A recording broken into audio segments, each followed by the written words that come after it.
S, வீடு, schools, hotels, store room இங்கெல்லாம் partition wall கட்டணும்னாலும் இப்போ பில்டிங் போனஸோட first choice Renocon Rapid Wall Panels. Thank you, Chairman, sir. The amendment bill delegates core legislative functions of this parliament and gives away that responsibility to the executive. Class 59A of the amendment bill empowers the union government to prescribe the manner and conditions for conducting insolvency proceedings. In case of group insolvency, where two or more corporate debtors form a group, I would like to clearly point out another provision where the amendment outsourced our parliament's function to the executive.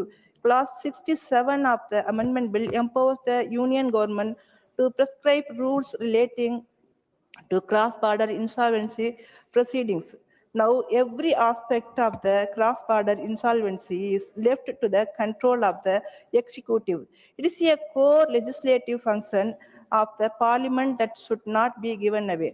We should also note that the 2018 report of the Insolvency Law Committee led by Injeti Srinivas, then Secretary of the Ministry of Corporate Affairs, recommended incorporating the cross-border insolvency framework, their proposal as a chapter into the Insolvency Code. It is unfortunate that the government is sidelining the role of the parliament.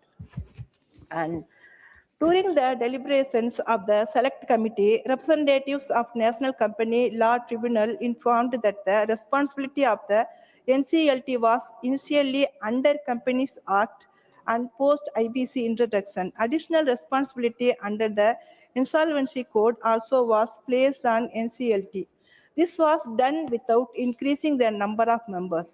They also highlighted infrastructure challenges with NCLT functioning in old buildings and the lack of permanent employees with around 90% staff working as contract staff. We should focus on having more number of members, benches and NCLT, more permanent staff and infrastructure. I urge the minister to commit on the floor of the house that the government is taking measures to strengthen the capacity of overburdened, understaffed NCLT in handling additional responsibilities vest on them on a regular basis without addressing these structural problems. Adding an additional responsibility on NCLT will further increase the delay in adjudication of these already delayed cases. Once these changes are implemented, the code should be amended to ensure that the appellate tribunal shall dispose of an appeal within 3 months to address the delay. The economic survey tabled in February this year indicates that the National Company Law Tribunal has more than 30,000 pending cases as the March 2025. Experts indicate that more than 10 years will be taken to address this backlog. IPC stipulates a 330 days timeline for resolution process, including litigation. Official data shows average resolution time has crossed 700 days. Is the union government serious about addressing this delay problem?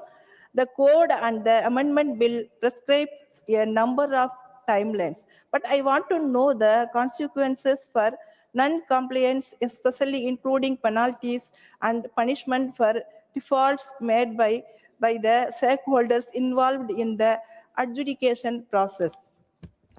As per information laid in the parliament 2 days ago, there are 7.83 crore MSMEs in India. The pre-packaged insolvency resolution process for MSMEs was introduced in April 2021.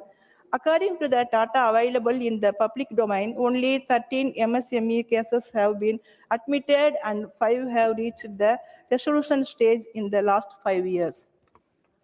This indicates two things. One, that there is not enough trust in the system. Two, that the system is failing the MSMEs in giving a solution. We need to think more seriously about how we support the MSME sector that contributes 30% to India's GDP. If you need best practices, Tamil Nadu shows the way.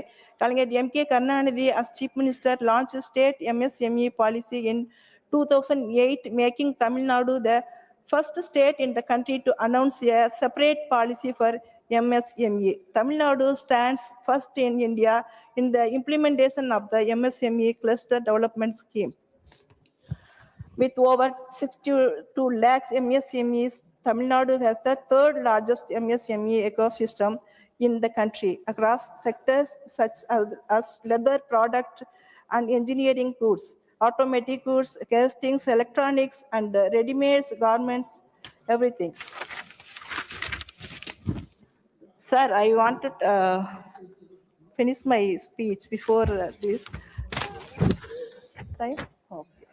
Yeah. Sir, in Swiss Bangalore 2024,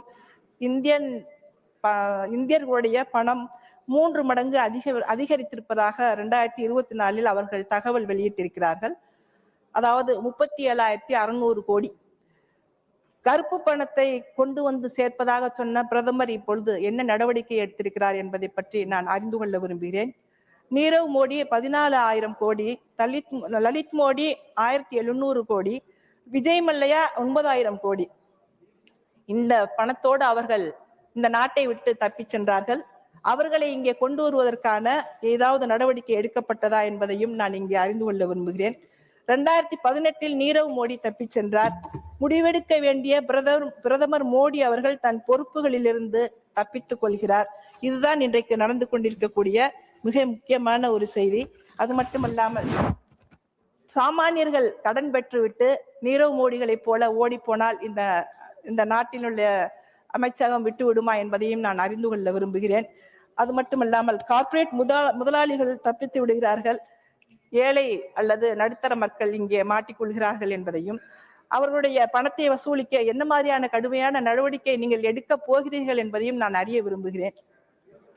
சட்டம் விதிகளை உருவாக்கும் பொழுது கலந்த ஆலோசனை செய்ய ஒரு அரசு முயற்சி செய்ய வேண்டும். அதில் வெளிப்படைத்தன்மை நிச்சயமாக இருக்கும். அது மட்டுமல்லாமல் இந்த மசோதா மிக மோசமான ஒன்று என்பதை நாங்கள் எங்கள் கட்சியின் சார்பாக இங்கே கடுமையாக நாங்கள் எதிர்த்து இங்கே பதிவு செய்கிறோம். நன்றி, வணக்கம்.